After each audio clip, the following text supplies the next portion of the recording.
ನಾನು ಹೋರಾಟಗಾರರಾಗಲಿ ಜಿಲ್ಲೆಯವರ ಹತ್ರ ಅಲ್ಲ, ರಾಜ್ಯದವರ ಹತ್ರ ಕೇಳೋದೇನು, ನಿಮ್ಮ ಹತ್ರ ಧರ್ಮಸ್ಥಳ ದೇವಸ್ಥಾನದ ವಿರುದ್ಧ ಏನಾದರೂ ಸಾಕ್ಷಿ ಇದ್ದರೆ, ಧರ್ಮಸ್ಥಳ ಫ್ಯಾಮಿಲಿಯವರ ಎಗೇನ್ಸ್ಟ್ ಏನಾದರೂ ಸಾಕ್ಷಿ ಇದ್ದರೆ, I am specially referring to the rape and murder, ಅದರಲ್ಲಿ ಏನಾದರೂ ಸಾಕ್ಷಿ ಇದ್ದರೆ ನೀವು ಕೊಡಿಯಲ್ಲ. ಇವತ್ತಿನ ಈ ಪತ್ರಿಕಾಗೋಷ್ಠಿಯಲ್ಲಿ ಉಪಸ್ಥಿತರಿರುವಂಥವರು ಸಂಸ್ಥಾಪಕ ಅಧ್ಯಕ್ಷರಾಗಿರತಕ್ಕಂಥ ಜಯಕೃಷ್ಣ ಎ ಶೆಟ್ಟಿಯವರು, ತೋನ್ಸೆ ಜಯಕೃಷ್ಣ ಎ ಶೆಟ್ಟಿ, ಹಾಗೆ ಈಗಿನ ನೂತನ ಜಿಲ್ಲಾಧ್ಯಕ್ಷರಾಗಿರತಕ್ಕಂಥ ಹರೀಶ್ ಕುಮಾರ್ ಎಂ ಶೆಟ್ಟಿಯವರು, ಮಾಣಿಗುತ್ತು ರಾಜೇಶ್ ಶೆಟ್ಟಿ, ಹಾಗೆ ಉದ್ಯಮಿಗಳು ನಮ್ಮ ಸಮಿತಿಯ ಪ್ರಮುಖರು ಆಗಿರತಕ್ಕಂಥ ಅರುಣ್ ಶೆಟ್ಟಿಯವರು, ಹಾಗೆ ತಮಗೆಲ್ಲರಿಗೂ ಅಮರ್ ಕೋಟೆಯವರು, ಹಾಗೆ ತಮಗೆಲ್ಲ ಈ ಪತ್ರಿಕಾಗೋಷ್ಠಿಗೆ ಸ್ವಾಗತವನ್ನು ಬಯಸ್ತಾ ಇದ್ದೇನೆ. ಮುಖ್ಯವಾಗಿ ಇವತ್ತಿನ ಪತ್ರಿಕಾಗೋಷ್ಠಿ ವಿಶೇಷವಾಗಿ ಧಾರ್ಮಿಕ ವಿಚಾರಧಾರೆ. ಪ್ರಪ್ರಥಮವಾಗಿ ಶುರುವಿಗೆ ನಾವು ದಸರಾ ನವದುರ್ಗೆಯರ ಹಿಂದೂ ಸಂಸ್ಕೃತಿಯಲ್ಲಿ ಬಹಳ ವಿಶೇಷವಾದ ಹಬ್ಬ. 9 ದಿನ ಪರ್ಯಂತ ನಡೆಯತಕ್ಕಂಥ ದಸರಾ ಹಬ್ಬದ ಶುಭಾಶಯವನ್ನು ಕೋರ್ತೇವೆ. ದೇಶಕ್ಕೆ, ರಾಜ್ಯಕ್ಕೆ, ರಾಷ್ಟ್ರಕ್ಕೆ, ತಮಗೆಲ್ಲರಿಗೂ, ನಿಮಗೆಲ್ಲ ಆ ಭಗವಂತನು, ಆ ದೇವಿ ಉತ್ತರೋತ್ತರ ಅಭಿವೃದ್ಧಿ ಆಗಲಿ. ಮಂಗಳೂರು ದಸರಾ, ಮೈಸೂರು ದಸರಾ ಆದರೆ ಜಗದ್ವಿಖ್ಯಾತ. ಈಗ ರಾಷ್ಟ್ರೀಯ ಮಟ್ಟದಲ್ಲಿ, ರಾಜ್ಯ ಮಟ್ಟದಲ್ಲಿ ಹೆಸರು ಮಾಡಿದಂಥ ಮಂಗಳೂರು ದಸರಾ ಶ್ರೀಮಾನ್ ಬಿ ಜನಾರ್ದನ್ ಪೂಜಾರಿಯವರು, ನಮ್ಮ ಗುರುಗಳು, ಅವರ ನೇತೃತ್ವದಲ್ಲಿ ನಡೆದಕ್ಕಂಥ ಮಂಗಳೂರು ದಸರಾ, ಅದರೆಲ್ಲ ನಾವು ಭಾಗವಹಿಸಲಿಕ್ಕಿದೆ. ಪ್ರತಿ ವರ್ಷವೂ ನಾವು ಭಾಗವಹಿಸ್ತೇವೆ. ಒಳ್ಳೆಯ ಕಾರ್ಯಕ್ರಮವನ್ನು, ಒಳ್ಳೆಯ ದೇವಸ್ಥಾನ, ಭಾಳ ಪಾವಿತ್ರ್ಯ ಇರತಕ್ಕಂಥ ದೇವಸ್ಥಾನ, ಭಾಳ ಚೆನ್ನಾಗಿ ಆಗಿದೆ, ಅದರಲ್ಲಿ ಭಾಗವಹಿಸೋಣ ಅನ್ನುವಂಥ ವಿಚಾರವನ್ನು ಹೇಳ್ತಾ, ಎರಡನೇದಾಗಿ ನಮ್ಮ ದೇಶ ಅಭೂತಪೂರ್ವ ಪವಿತ್ರ ಮಣ್ಣು. ನಾವೆಲ್ಲ ಭಾರತಾಂಬೆಯ ಮಕ್ಕಳು. ನಮ್ಮ ದೇಶದ, ರಾಷ್ಟ್ರದ ಮಣ್ಣಿನ ಕಣ ಕಣಕ್ಕೂ ಒಂದು ಗೌರವ, ರೆಸ್ಪೆಕ್ಟ್, ನಂಬಿಕೆ, ಶ್ರದ್ಧೆ ಇದೆ. ಕಣಗಣದಲ್ಲಿಯೂ ಒಂದು ಶಕ್ತಿ ಇದೆ. ಬೇರೆ ರಾಷ್ಟ್ರದಾಗೆ ಅಲ್ಲ, ಒಂದು ಮನೆತನಕ್ಕೂ ಒಂದು ಚರಿತ್ರೆ ಇದೆ.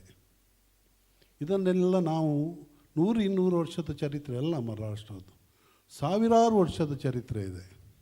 ಮುಖ್ಯವಾಗಿ ಹೇಳಬೇಕಾದ್ರೆ, ಈಗ ರಾಷ್ಟ್ರೀಯ ಮಟ್ಟದಲ್ಲಿ, ಅಂತಾರಾಷ್ಟ್ರೀಯ ಮಟ್ಟದಲ್ಲಿ ಗೊಂದಲದ ಒಂದು ವಾತಾವರಣ, ಬೇಸರದ ಸಂಗತಿ. ಧರ್ಮಸ್ಥಳದ ವಿಚಾರಧಾರೆ 6ನೇ ಶತಮಾನದಲ್ಲಿ ಚಂದ್ರನಾಥ ಸ್ವಾಮಿ, ಪದ್ಮಾವತಿ ಮಾತಾಯಿ, ಜ್ವಾಲಾಮಾಲಿನಿ ಅಮ್ಮನವರ ಸ್ಥಾಪನೆಯಾದಂಥ ಬೀಡು, ನೆಲ್ಯಾಡಿ ಬೀಡು, ಕುಡುಮ ಅನ್ನುವಂಥ ಗ್ರಾಮ. ಆ ಗ್ರಾಮದೊಳಗೆ ಅನಿಶ್ಚಿತತೆ, ಈಗ ಏನು ನಡೀತಾ ಇದೆ ಅದೇ ಪರಿಸ್ಥಿತಿ ಆ ಸಂದರ್ಭದಲ್ಲಿ ಇತ್ತ. ಏನು ಧರ್ಮದೇವತೆಗಳು ಬಂದಂಥ ಕ್ಷೇತ್ರ, ಪ್ರಪಂಚದಲ್ಲಿಯೂ ಎಲ್ಲಿಯೂ ಇಲ್ಲ ಈ ಥರದ ಒಂದು ವಿಷಯಗಳು. ಧಾರ್ಮಿಕ ಮನೋಭಾವನೆಯನ್ನು ಇರತಕ್ಕಂಥ ಎಲ್ಲ ಜಾತಿ, ಎಲ್ಲ ಧರ್ಮ, ಎಲ್ಲದವರಿಗೂ ಅಲ್ಲಿ ಚತುರ್ವಿಧ ದಾನಗಳು: ಅನ್ನದಾನ, ವಿದ್ಯಾದಾನ, ವಸ್ತ್ರದಾನ, ಔಷಧಿ ದಾನ ಅಲ್ವಾ ಅರುಣ್ ಶೆಟ್ಟಿ? ಇದನ್ನು ಅಣ್ಣಪ್ಪ ಸ್ವಾಮಿ ಬಂದು ಇಲ್ಲಿ ನೆಲೆಯಾದ ನಂತರ ಆ ಕ್ಷೇತ್ರ ಧರ್ಮಸ್ಥಳ ಕ್ಷೇತ್ರ ಅಂತ ಆದದ್ದು. ಅದರಾಗಿಂತ ಮೊದಲು ಕುಡುಮ, ನೆಲ್ಯಾಡಿ ಬೀಡು, ಬೀಡಿನ ಹೆಗ್ಗಡೆ ಮನೆತನವೇ ಈಗಿನ ಇರುವಂಥ ಏನು ಬೀಡಿದೆ ಅದೇ ಮನೆತನ 1000 ವರ್ಷದ. ಅದರಲ್ಲಿ ದತ್ತು ಇರ್ಬೋದು, ನಿಸಂತತಿ ಕವರು ಇರೋ, ಅದು ವಿಚಾರ ಬೇರೆ. ಆದರೆ ಆ ಮಣ್ಣು ಮಾತ್ರ ಧರ್ಮಸ್ಥಳದ ಪಾವಿತ್ರತೆಯ ಸತ್ಯ ಧರ್ಮದ ನೆಲೆ, ಸತ್ಯದ ಧರ್ಮದ ನೆಲೆವೀಡು. ಈಗ ಎಲ್ಲರೂ ತಲೆ ತಗ್ಗಿಸುವಂಥ ವಿಚಾರ ಅಲ್ಲಿ ನಡ್ತಾ ಇದೆ. ಸಂವಿಧಾನದಲ್ಲಿ ನಾವು ಎಲ್ಲರೂ ದೇಶದ ಸಂವಿಧಾನವನ್ನು ಅಂಬೇಡ್ಕರ್ ಮಾಡಿದಂಥ ಸಂವಿಧಾನ ನಾವು ಎಲ್ಲರೂ ಗೌರವಿಸಬೇಕು, ಕಾನೂನನ್ನು ಗೌರವಿಸಬೇಕು. ಈಗ ನೋಡಿದರೆ ಧಾರ್ಮಿಕ ವಿಚಾರದಲ್ಲಿ ಧರ್ಮವನ್ನು ನಾವು ಗೌರವಿಸಬೇಕು. ನಾವು ಹೃದಯಪೂರ್ವಕವಾಗಿ ಆ ನಂಬಿಕೆಯ ಶ್ರದ್ಧಾ ಕೇಂದ್ರದಲ್ಲಿ ಎಲ್ಲರನ್ನು ಗೌರವಿಸಿ ಎಲ್ಲರನ್ನು ಕಾಪಾಡಿಕೊಂಡು ಬಂದಂಥ ಹೆಗ್ಗಡೆ ಮನದನ. ಈಗ ನೋಡಿದರೆ ಇಷ್ಟು ಬೇಸರ ಆಗ್ತದೆ. ಇಡೀ ಎಲ್ಲ ಕಡೆ ಈ ಥರದ ಅಪಪ್ರಚಾರ, ಸಾವಿರ ಸುಳ್ಳಿನ ಕಂತೆ. ಕಾನೂನಿಲ್ವಾ, ಸಂವಿಧಾನ ಇಲ್ವಾ, ಏನಂತ ಅರ್ಥನೇ ಆಗೋದಿಲ್ಲ. ಅನಾಮಿಕ ಕವರ್ ಮಾಡಿಕೊಂಡು ಹೀಗೇನೊಂದು ಹೇಳೋದು, ಅದು ಮಾತಾಡೋದು. ಸುದ್ದಿ ಮಾಧ್ಯಮರ ಹತ್ರ ಕೇಳ್ತೇನೆ ನಾನು, ಫ್ರಂಟ್ ಪೇಜ್ ನ್ಯೂಸ್ ಅಂದರೆ ಭಾಳ, column news, front page news ಒಂದು ಗೌರವ ಇದೆ. ನಾನು ಹಿರಿಯವರೊಟ್ಟಿಗೆಲ್ಲ ನೋಡಿದ್ದೇನೆ. ಫ್ರಂಟ್ ಪೇಜ್ ನ್ಯೂಸ್ ಯಾವಾಗಲೂ ನೀವು ಹಾಕೋದು ಯಾವುದು?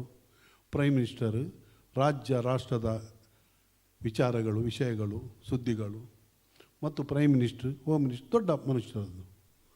ಇವತ್ತು ಕೆಲವು ಪೇಪರಲ್ಲಿ ನೋಡಿದೆ, ಕೆಲವು ರೌಡಿ ಶೀಟೆಡ್ ವ್ಯಕ್ತಿಗಳನ್ನು ತಡಿಬಾರು ಮಾಡಿದರು. ಫ್ರಂಟ್ ಪೇಜ್ ನ್ಯೂಸ್ ಮಾರ್ರೆ, ಎಂಥ ವಿಷಯ ಅಂದರೆ ಅರ್ಥನೇ ಆಗೋದಿಲ್ಲ ಇದು. ಹಾಗಾದರೆ ಹಾಳು ಮಾಡಿದವನು ಮುಖ್ಯಮಂತ್ರಿಗೆ ಮತ್ತು ಒಂದು ರೌಡಿ ಶೀಟೆಡ್ ಲೋಕಕ್ಕೆ ಬೇಡದ ಒಂದು ಕೂಡ ಫ್ರಂಟ್ ಪೇಜ್ ನ್ಯೂಸ್ ಆಗಿ ಬರೋದಂದರೆ ಈ ವಿಚಾರದಲ್ಲಿ ಗೊಂದಲದ ವಾತಾವರಣವನ್ನು ರಿಪೇರಿ ಮಾಡುವಂಥ ಕೆಲಸ ಇರೋದು ಸುದ್ದಿ ಮಾಧ್ಯಮ, ದೃಶ್ಯ ಮಾಧ್ಯಮದವರ ಕೈಯಿಂದ. ಸ್ಪಷ್ಟವಾಗಿ ಹೇಳಬೇಕಾದ್ರೆ ಇದನ್ನು ಒಂದು ಅಲ್ಲಿ ಏನು ನಡೆದಿದೆ ಸತ್ಯಾಸತ್ಯತೆ ವಿಚಾರ ಅದು ಹೊರಗೆ ಬರಲೇಬೇಕು. ಸತ್ಯ ಯಾವಾಗಲೂ ಸಾಯುವುದಿಲ್ಲ. ಸತ್ಯ ಯಾವಾಗಲೂ ಸತ್ಯವಾಗಿ, ಸತ್ಯಮೇವ ಜಯತೆ, ಸತ್ಯವಾಗಿಯೇ ಬರಬೇಕು.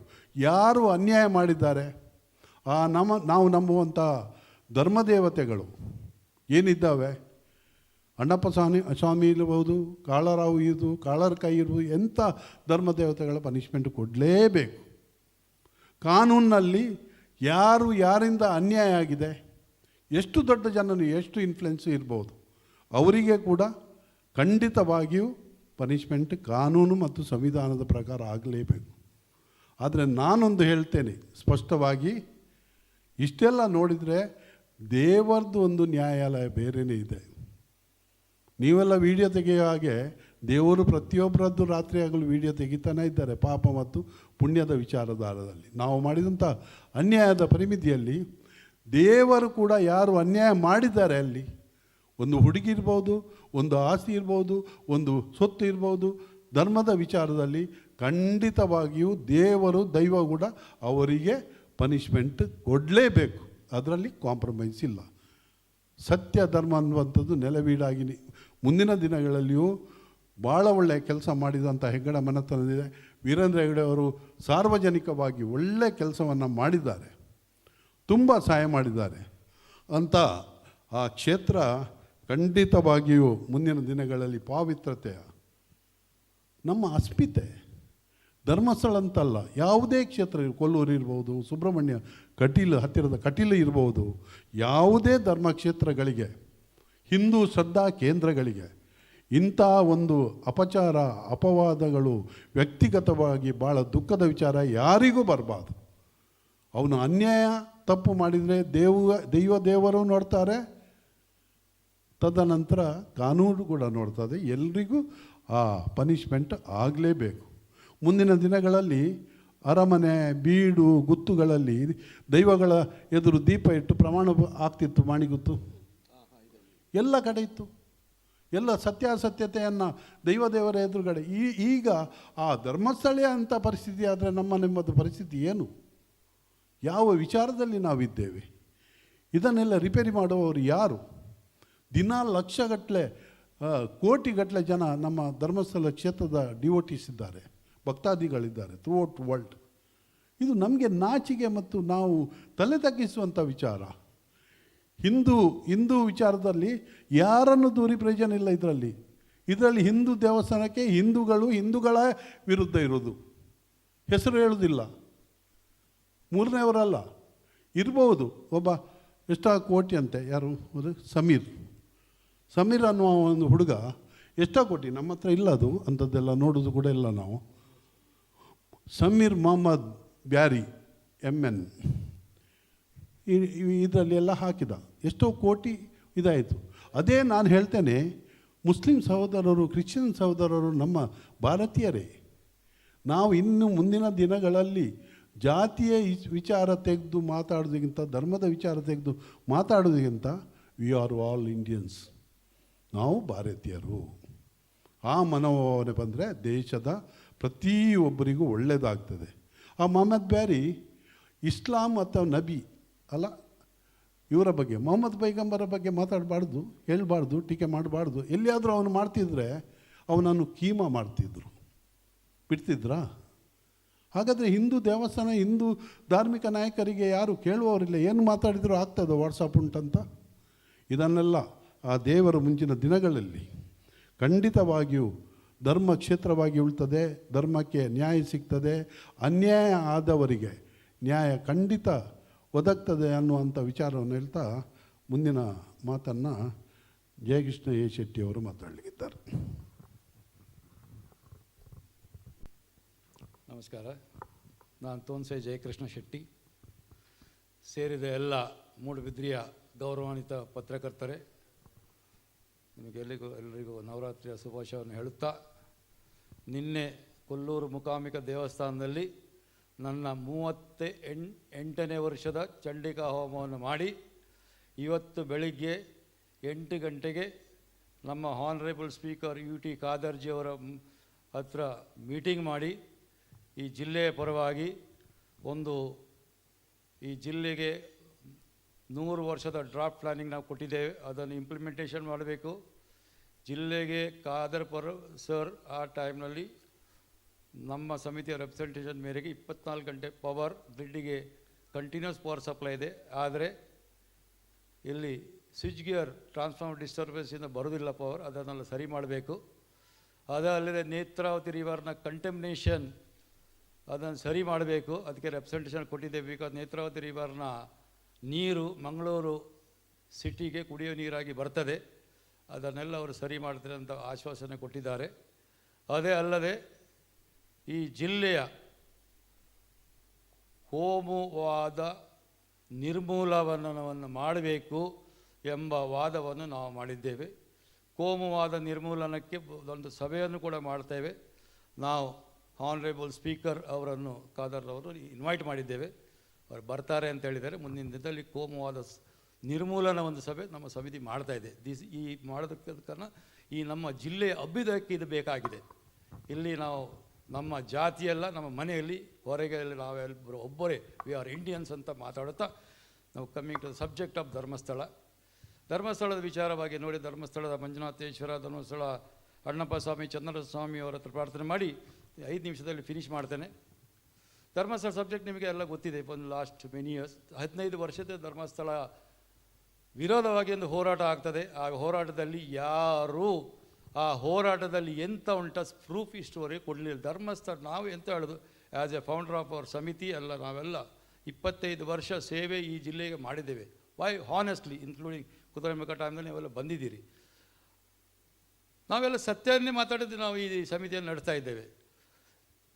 ನಾನು ಹೋರಾಟಗಾರರಾಗಲಿ ಜಿಲ್ಲೆಯವರ ಹತ್ರ ಅಲ್ಲ, ರಾಜ್ಯದವರ ಹತ್ರ ಕೇಳೋದೇನು, ನಿಮ್ಮ ಹತ್ರ ಧರ್ಮಸ್ಥಳ ದೇವಸ್ಥಾನದ ವಿರುದ್ಧ ಏನಾದರೂ ಸಾಕ್ಷಿ ಇದ್ದರೆ, ಧರ್ಮಸ್ಥಳ ಫ್ಯಾಮಿಲಿಯವರ ಎಗೇನ್ಸ್ಟ್ ಏನಾದರೂ ಸಾಕ್ಷಿ ಇದ್ದರೆ, I am specially referring to the rape and murder, ಅದರಲ್ಲಿ ಏನಾದರೂ ಸಾಕ್ಷಿ ಇದ್ದರೆ ನೀವು ಕೊಡಿಯಲ್ಲ. You are not giving any proof. ಹೋರಾಟ ಮಾಡ್ತಾ ಮಾಡ್ತಾ ಮಾಡ್ತಾ ಜನರನ್ನು ಮಿಸ್ಗೈಡ್ ಮಾಡ್ತಾ ಹೋಗ್ತೀರಿ, ಅದನ್ನು ಮಾಡಬೇಡಿ. ನಮ್ಮ ಸಮಿತಿಯ ಪರವಾಗಿ ನಮ್ಮ ಒಂದೇ request, with the home minister of India, with the home minister of Karnataka and all the departments of the government, ನೀವು ಸ್ಟೇಟ್ ಅವೇ ನೀವು ಕೇಳಿ ಹೋರಾಟಗಾರ ಹತ್ರ ಯಾರ ಹತ್ರ within 3 months before 31st December ಎಂತಾದರೂ ಧರ್ಮಸ್ಥಳದ ಮ್ಯಾನೇಜ್ಮೆಂಟ್ನ ಮೇಲೆ ನಿಮಗೆ ಈ ರೇಪ್ ಆ್ಯಂಡ್ ಮರ್ಡರ್ನಲ್ಲಿ ಎಂತಾದರೂ ನಿಮ್ಮ ಹತ್ರ ಪ್ರೂಫ್ ಇದ್ದರೆ ತನ್ನಿ. ಇಲ್ದಿದ್ರೆ ಪರ್ಮನೆಂಟ್ಲಿ ಈ ವಿಷಯವನ್ನು ನೀವು ದೇಶದ ಉದ್ಧಾರಕ್ಕಾಗಿ, ರಾಜ್ಯದ ಉದ್ಧಾರಕ್ಕಾಗಿ, ನಮ್ಮ ಜಿಲ್ಲೆಯ ಉದ್ಧಾರಕ್ಕಾಗಿ ಇದನ್ನು ಪರ್ಮನೆಂಟ್ಲಿ ಕ್ಲೋಸ್ ಮಾಡಬೇಕಂತ ನಮ್ಮ ಒಂದು ಇಟ್ ಈಸ್ ಅವರ್ ಡಿಮಾಂಡ್. ಆ ಸತ್ಯ ಹೇಳಿದರೆ ಸರ್ಕಾರ ಸ್ವತಃನೇ ಸುಮೋಟೋ ಕೇಸ್ ಹಾಕಿ ಹೋರಾಟಗಾರರಿಗೆ ಕೇಳಬೇಕು ಪ್ರೂಫ್ ತನ್ನಿ ಅಂತ. ಯಾರು ಜುಡಿಷಿಯರಿ ಕೂಡ ಕೇಳಿದ ಪ್ರೂಫ್ ಎಲ್ಲಿ ಪ್ರೂಫ್ ತರ್ತಾರೆ, ನಮ್ಮ ಮೊಬೈಲಿದೆ, ವಾಟ್ಸಪ್ನಲ್ಲಿದೆ ಅಂತ ಹೇಳ್ತಾರೆ. ಇದು ಸರಾಸರಿ ನಮ್ಮನ್ನು ಮಿಸ್ಗೈಡ್ ಮಾಡ್ತಾ ಇದ್ದಾರೆ. ಆ ಮಿಸ್ಗೈಡ್ ನಮ್ಮ ಜನರಿಗೆ ಆಗಬಾರ್ದು. ಎವ್ರಿ ಡೇ ಮೀಡಿಯಾದವರು busy only on Dharmasthala news, ಬೇರೆ ನ್ಯೂಸೇ ಅಂತ ಘಟ್ಟದಲ್ಲಿ ನಾವು ಇದ್ದೇವೆ. ಯಾರಾದರೂ ಯಾವೇ ಮನುಷ್ಯ, ನೀವು today chief minister also punished if is guilty. ಆದರೆ ಯಾರನ್ನು ಸ್ಪೇರ್ ಮಾಡಲಿಕ್ಕೆ ಸಾಧ್ಯ ಇಲ್ಲ ಆ್ಯಸ್ ಪರ್ ದ ಲಾ. ಆ ಲಾ ಈಸ್ ವೆರಿ ಇಂಪಾರ್ಟೆಂಟ್. ಆದ್ದರಿಂದ ನಾನು ನಮ್ಮ ಸಮಿತಿಯ ಪರವಾಗಿ ನಮ್ಮ ಕಳಕಳಿಯ ವಿನಂತಿ ಏನಾದರೆ ಎಲ್ಲ ಹೋರಾಟಗಾರರಿಗೂ, ಯಾರ ಇಂಡಿವಿಜುವಲಿಗೂ ಪ್ರೂಫ್ ಇದ್ರೆ ತಂದು ಕೊಡಿ. ಧರ್ಮಸ್ಥಳದ against the rape and murder ಅಂತ ನೀವು ಸುಳ್ಳು ವಾದ ಹೇಳ್ತೀರಲ್ಲ, ಇದೊಂದು ಸ್ಥಾಪಿತ ಹಿತಾಸಕ್ತಿಗಳ ಒಂದು ದೊಡ್ಡ ಇಟ್ ಈಸ್ ಎ ಕೆಲಸ. There are so many ways. ಈ ಸ್ಥಾಪಿತ ಹಿತಾಸಕ್ತಿಗಳು ದೇಶಕ್ಕಾಗಿ ಕೆಲಸ ಮಾಡಬೇಕಾದ್ರೆ ದೇಶದ ಎಗೇನ್ಸ್ಟ್ ಅವರು ಕೆಲಸ ಮಾಡಬಾರ್ದು, ಈ ಜಿಲ್ಲೆ ಎಗೇನ್ಸ್ಟ್ ಕೆಲಸ ಮಾಡಬಾರ್ದು. ನಂಬಿಕೆಯೇ ದೇವರು. Whether it's a Hindu, Christian, Muslim, it is all faith. I am telling, it is ನಂಬಿಕೆ ದೇವರು. ಆ ನಂಬಿಕೆಯಲ್ಲಿ ನಾವು ಈಗ ಮುಂದುವರೆದಿದ್ದೇವೆ.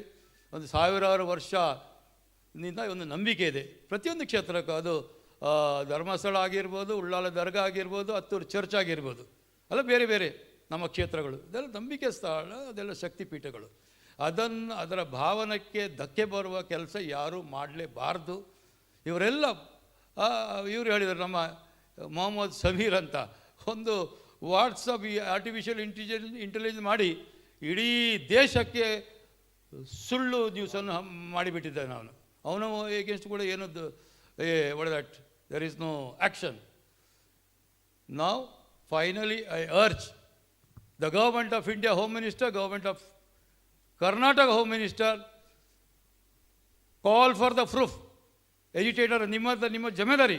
ನೀವೆಲ್ಲ ಎಜಿಟೇಷನ್ ಮಾಡಿ ಇಡೀ ರಾಜ್ಯವನ್ನು ಅಲ್ಲೋಲ ಕಲ್ಲಲ್ಲ ಮಾಡ್ತಿದ್ದೀರಲ್ಲ, ಸುಳ್ಳು ಹೇಳಿ ನೀವು ಸತ್ಯವನ್ನು ನಮ್ಮ ಟೇಬಲ್ಗೆ ತನ್ನಿ, we will take action. Otherwise this Dharmasthala agitation or matter should be permanently closed. ಇದು ನಮ್ಮ ಆಗ್ರಹವಾಗಿದೆ.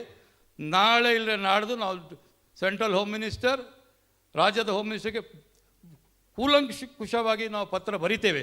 ಇಂಥ ಆಗಿದೆ, ಇದನ್ನು ನೋಡಿ. ನೀವೆಲ್ಲ ಎಲ್ಲರೂ ಸರ್ಕಾರದ ನೋಡ್ತಾ ಇದೆ, ಇಲ್ಲಿ ಎಜುಕೇಷನ್ ಸುಳ್ಳು ಹೇಳ್ತಾ ಇದ್ದಾರೆ. ನಾವು ಹೇಳ್ತಾರೆ, ಕಲಿಯುಗದಲ್ಲಿ ಒಂದು ಸುಳ್ಳನ್ನು 1000 ಸರಿ ಹೇಳಿದರೆ ಅದು ಸತ್ಯವಾಗಿ ಹೋಗ್ತದೆ. ಅದೇ ನಮ್ಮ ಹೋರಾಟಗಾರರು ಪ್ರಯತ್ನ ಮಾಡ್ತಾ ಇದ್ದಾರೆ.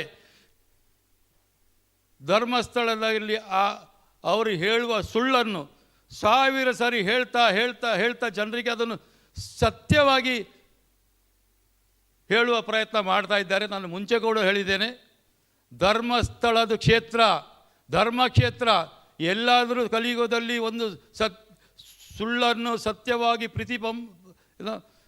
ಪ್ರತಿಬಿಂಬಿಸಿ 1000 ಸರಿ ಸತ್ಯ ಆಗಿರ್ಬೋದು. ಆದರೆ ಧರ್ಮಸ್ಥಳದಲ್ಲಿ ನೀವು ಹೇಳುವ ಸುಳ್ಳು 1000 ಸಲ ಅಲ್ಲ, 1,00,000 ಸರಿ ಹೇಳಿ ಧರ್ಮಸ್ಥಳದಲ್ಲಿ ಅನ್ಯಾಯ ಆಗಿದೆ ಅಂತ ಆ ಸುಳ್ಳು ನಿಮ್ಮ ಸತ್ಯ ಆಗಲಿಕ್ಕೆ ಸಾಧ್ಯವೇ ಇಲ್ಲ. ಸತ್ಯಮೇವೇ ಜಯತೆ ಅಂತ ನನ್ನ ಧರ್ಮಸ್ಥಳ ದೇವರಿಗೆ ಪ್ರಾರ್ಥನೆಯನ್ನು ಸಲ್ಲಿಸಿ ನನ್ನ ಈ 2 ಮಾತನ್ನು ಮುಗಿಸ್ತೇನೆ. Thank you sir.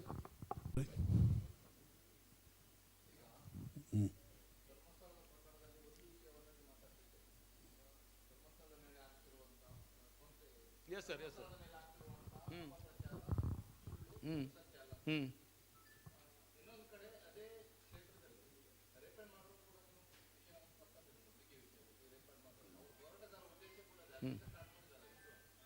ಸರ್ ನೋಡಿ,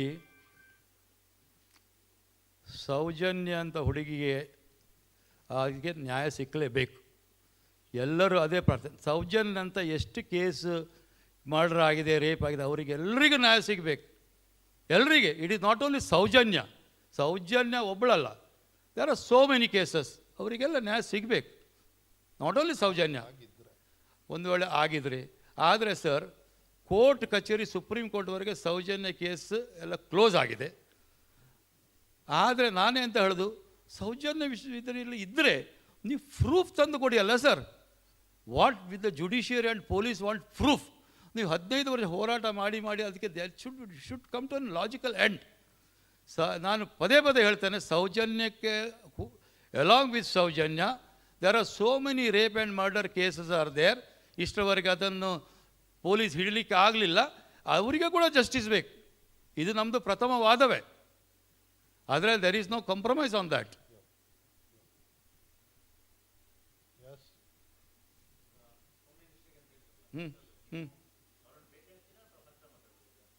ನಾವು ಈಗ ನಾವು ಪತ್ರ ಬರೀತೇವೆ, 1 ತಿಂಗಳ ನಂತರ ಭೇಟಿ ಆಗ್ತದೆ. ಟು ಸ್ಟಡಿ ಅಲ್ವಾ, ಸ್ಟಡಿ ಮಾಡಬೇಕು.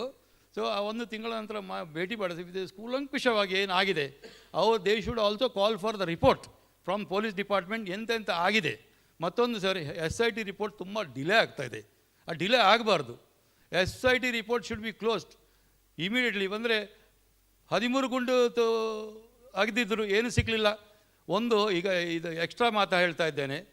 ಅವರು ಹೇಳ್ತಾರೆ, ನಾನು ಇಷ್ಟು ಹೆಣ ಹೂತಿದ್ದೇನೆ. ಒಂದು ಹೆಣ ಹೂತಲಿಕ್ಕೆ ಹಿಡ್ಕೊಂಡು ಬರಲಿಕ್ಕೆ ಎಷ್ಟು ಜನ? 4-5-6 ಜನ ಬೇಕು. ಅವ್ರು ಎಲ್ಲಿದ್ದಾರೆ? ಅದು ಯಾರೂ ಮಾತಾಡಲಿಲ್ಲ. ಕೋರ್ಟು ಇಲ್ಲ.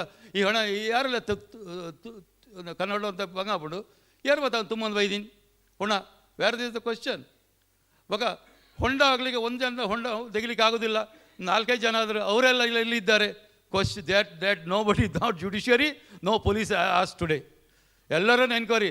ಮಾರ ನೀನು ಹೂತಿದ್ಯಲ್ಲ, ಆ ಹೆಣಗ ಯಾರೆಲ್ಲ ಏರು ಮತ್ತು ಅವೇನು ತುಂಬ ಬೈದಿತ್ತಾರೆ ನಿನ್ನೊಟ್ಟಿಗೂ. ಆಗಲ್ಲ ಎಸಬಲ್ಲ, ಆಗಲ್ಲ ಇನ್ವೆಸ್ಟಿಗೇಷನ್ ಮಲ್ಪಗ. ಗೊತ್ತಾಯ್ತಾ ಸರ್? ಅದನ್ನು ಯಾರು ಇಷ್ಟು ಹೆಣ ಅಂದರೆ, ಹೆಣದ ವಿಚಾರದಲ್ಲಿ ನಾನು ಹೇಳ್ತೇನೆ, ಒಂದು ಡೆಡ್ ಬಾಡಿ ಯಾರು ಒಂದು ಎಂಡಾಗಲಿಕ್ಕೆ ಉಂಟು. ಆದರೆ ಆ ಡೆಡ್ ಬಾಡಿಗೊಂದು ರೆಸ್ಪೆಕ್ಟ್ ಇದೆ. ಅದು ಹಿಂದೂಗಳಿರ್ಬೋದು, ಮುಸ್ಲಿಮರಿರ್ಬೋದು, ಕ್ರಿಶ್ಚಿಯನ್ರಿರ್ಬೋದು, ದಫನ ಮಾಡುವಂಥದ್ದು ಒಂದು ಸಿಸ್ಟಮ್ ಇದೆ.